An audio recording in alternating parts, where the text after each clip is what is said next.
Welcome to the operational demonstration of the FAA Datacom services as it applies to the Garmin G3000 and G5000 systems. The majority of the operation is going to be conducted through the ATC data link icon in the lower left-hand corner of the home page. Additionally, messages may be responded to and viewed from the CPDLC flashing icon at the bottom of the GTC, as well as noted on the top left-hand corner of the PFD. After touching the ATC data link icon, the pilot will be displayed the status page, which includes the logon setup, connection synoptics, logon button, and current facility. The CPDLC tab on the left-hand side will be used to view messages. Create message will be illuminated whenever the logon is complete. Messages from ATC are viewable by touching the CPDLC icon on the ATC data link status page, or by touching the flashing CPDLC icon on the bottom of either GTC. The following video segments will demonstrate the use of a G3000 or G5000 system while operating with FAA Datacom services. This will be conducted on a scenario flight from Atlanta to Chicago. This will include logon procedures, departure clearances, and en route services. Some of those en route services will include route modifications, altitude changes, and frequency changes.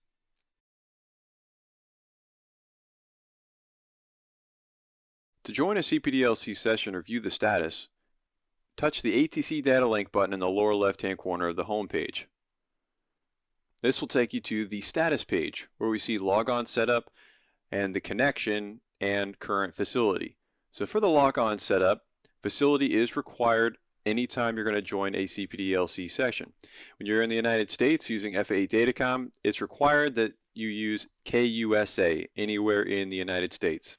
Flight ID, destination airport, file departure airport are also required, but should be automatically populated based on the information that you've already inputted into the system, such as your flight plan. Once you get that information in there, you would be able to touch the logon button. So we'll walk through, type KUSA, touch the enter button in the bottom right-hand corner. Now the logon button is illuminated and we're prepared to touch logon. We can see at the top right-hand corner connection fans, and it says connecting. That means the session is getting ready to start. ATC has not acknowledged it yet. And now we see waiting for CPDLC. That means ATC has acknowledged our request for a session, but we haven't started it yet. Now CPDLC has become active. I see current facility in the bottom right-hand corner of KUSA, and create message has also illuminated on the left-hand side, and CPDLC active with the fans connection. Our session is now started and we are ready to either send or receive messages with ATC.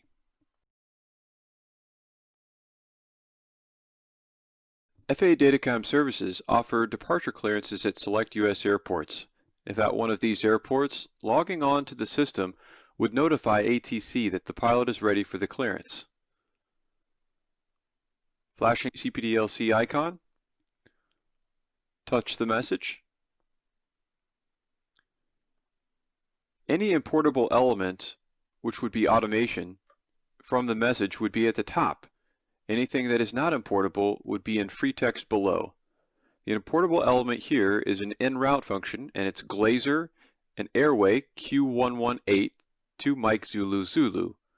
Then below we see after Mike Zulu Zulu cleared to O'Hare as filed. Continue scrolling down to see the rest of the free text. Load new route to KORD.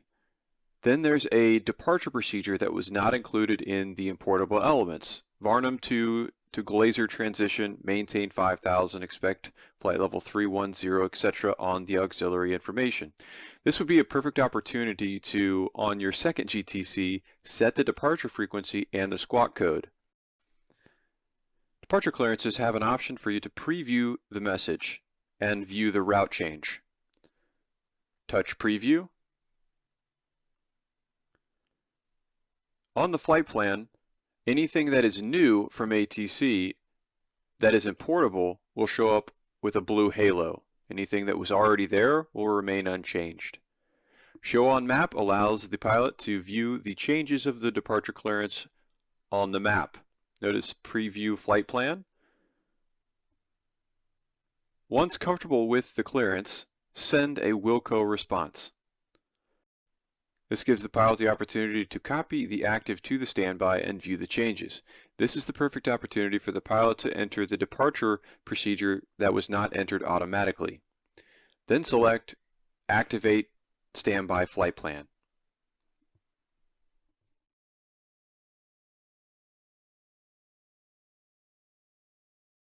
Continuing the flight, after crossing Hoyt en route to Varnum, ATC is going to send us a message to climb to and maintain flight level 310. CPDLC flashing icons on both the GTC and the PFD. Selecting that icon, new messages, highlighted in blue. Climb to and maintain flight level 310. The options to either stand by or send that Wilco response. We'll send that Wilco response. Message is sent and now closed. Pilot action required on the Garmin mode controllers to select 310 and then engage a vertical mode climb or manually fly to flight level 310.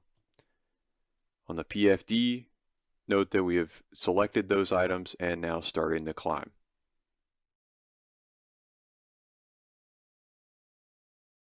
While en route to Varnum and continuing the climb to flight level 310, ATC sends a route change. No matter where we are in the system, the CPDLC flashing icon should be visible. Selecting that icon will take us to that message page where we can view the new route change that ATC sends us. Proceed direct to Glazer. Selecting Wilco on a route change will give us an importable item. So import to the direct to page, confirm the information, and activate the direct to Glazer. Note the change on the MFD as well as the active flight plan.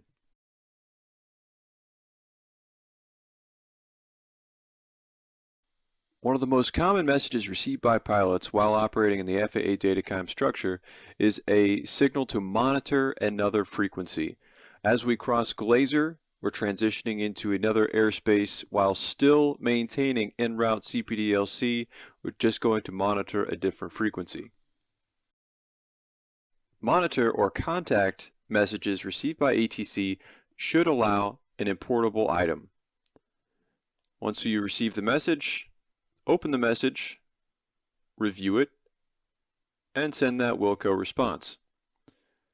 The importable item of choose which radio to tune has been prompted and allowing us to place it in either one of the two active or standby comms.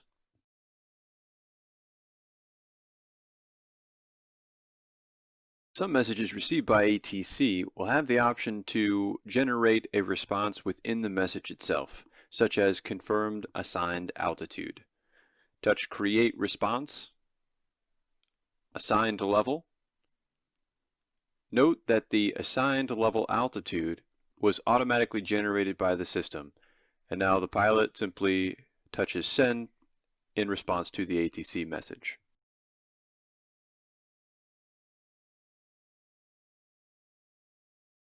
While operating within the FAA Datacom structure, ATC may send a message that the pilot cannot comply with. In this case, the pilot should change that Wilco response to unable, unable due to weather, or unable due to aircraft performance. Here is an example of a climb clearance that the pilot cannot comply with. Open the message as normal, touch Response, select the unable that applies to the situation, and send the response.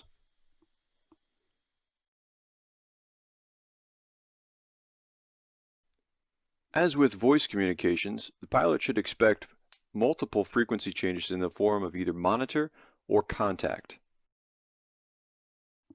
Follow the on-screen prompts to import the frequency into the desired location.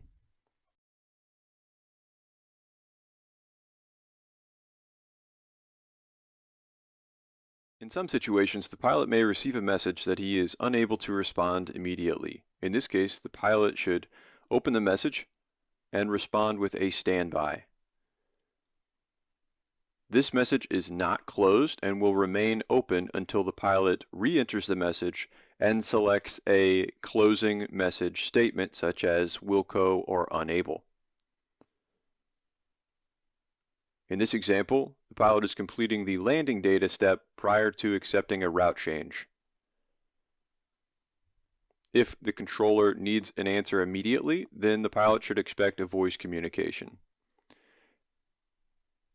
With this Direct to example, follow the on-screen prompts to activate the Direct to if it is a Wilco response.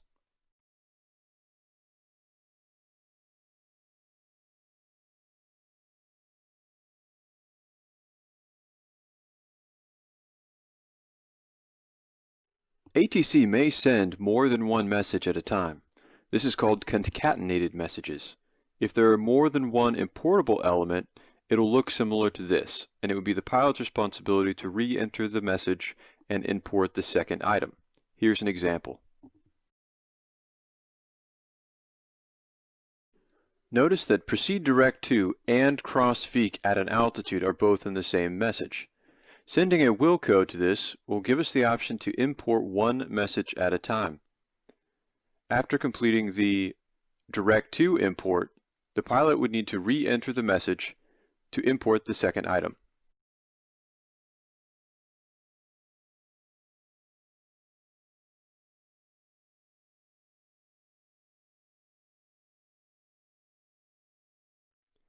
Nearing the destination, pilot notices they need to start a descent and chooses to send a message to ATC to request that descent.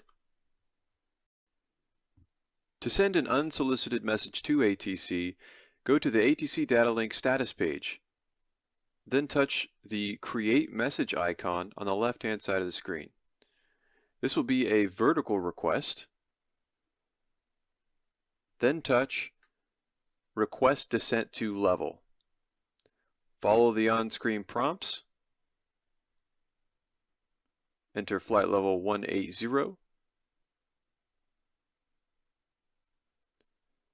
There's no reason required. Then touch Send.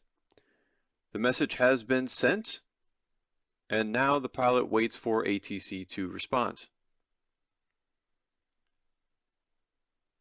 ATC has responded in the same message thread.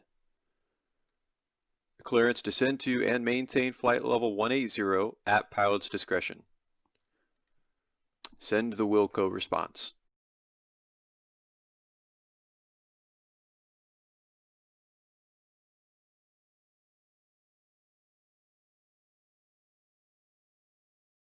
When leaving an FAA Datacom airspace, ATC will send a contact message indicating that the pilot should contact ATC on that frequency, as well as an end of service message. Once acknowledged, this will terminate the session. The message is now closed, and we can go to ATC Data Link status page. Notice that CBDLC is now inactive and there is no current facility. The pilot is free to log off at any time. Thank you for joining us for the operational demonstration of FAA Datacom services with the G3000 or G5000 system.